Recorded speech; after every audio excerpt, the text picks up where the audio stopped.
We are previewing UFC 154 here at SBR Forum Videos with Nick Kalikas, MMA oddsmaker and consultant from DSI Sportsbook. I'm Peter Loshak, and now let's talk about Martin Kampmann and Johny Hendricks. Now I'm thinking this might have the best value on a side on this entire main card. Tell me what you think here.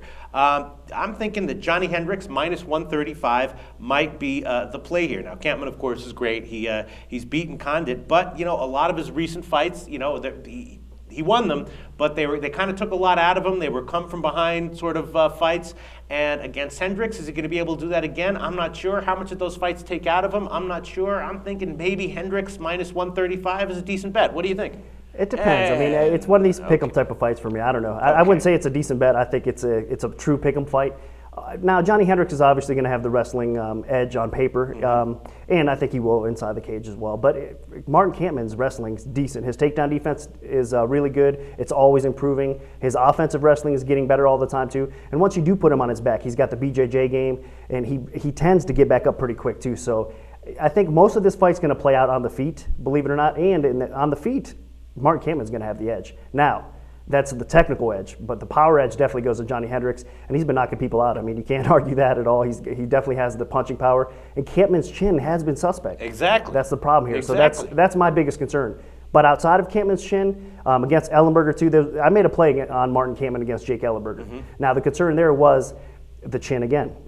Now I said if he hangs on in the first round, he's probably going to win the fight because Ellenberger has a tendency to fade, and he got plowed there in the first round, but he did hold on and did what he had to do, and he came back and got the win. Now, against Hendricks, his cardio is not as bad. So it's going to be tougher, I think, for Martin Kampmann to survive something like that against Johny Hendricks. But, again, if he doesn't get caught, doesn't get rocked, I think if it does go to the cards, Martin Kampmann does have the advantage. He's the better overall fighter. I mean, the only edge I do give to Hendricks in this fight is the power and is the wrestling. Other than that, I mean, technically speaking on the feet, even the BJJ, all areas kind of favor Martin Kampmann actually in this fight. Okay. That's why it's kind of a hard one for me. I would probably prefer to bet Kampmann at the dog price than lay the juice on Johny Hendricks. What about Hendricks by knockout? Hendricks by knockout is tempting because, like I said, I could see him winning that way, or a close decision that could be controversial a little bit too.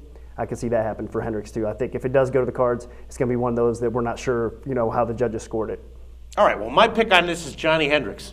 It's not a bad. You disagree? Well, there's a lot of sharp action actually that are vouching for you. I mean, really? Sharpies are coming in more on Hendricks' side, so you do got something there. I just think, like I said, it's one of these fights that Hendricks, yes, he could win, but I just think the better fighter's Kampmann. So for me, it's probably going to be a pass, honestly, unless the public takes the line and climbs it up there around 160, 170, and then you got to put it. Well, where has the public been betting? They've been betting it up. Now, again, I opened it to pick them 115 either way, and now it's 135, 145 in some places. So it could hit 160, 165 beyond. If it does reach, I don't know if it's going to happen. I doubt it goes up to 200. But if it does reach up to 200, definitely got to put some money down on Kampmann. Definitely. So it sounds like you've been getting sharp and public action. Yeah, a little bit more on Hendricks, correct. So it's going to be a big need for you then, Kampmann. Again, the limits are a little bit smaller. I mean, they open up most of the time at 250, then go up to nickels. So with all the action that the books are getting early on, it's not going to compare to fight day action. Right. So we're not going to need him probably as big as everybody thinks. But yeah, we're going to need Martin Kampmann to win though. And so you don't know exactly where the big sharp action is going to come fight day. Exactly, because the limits increase. I mean, at DSI, for example, it's 5K on fight day,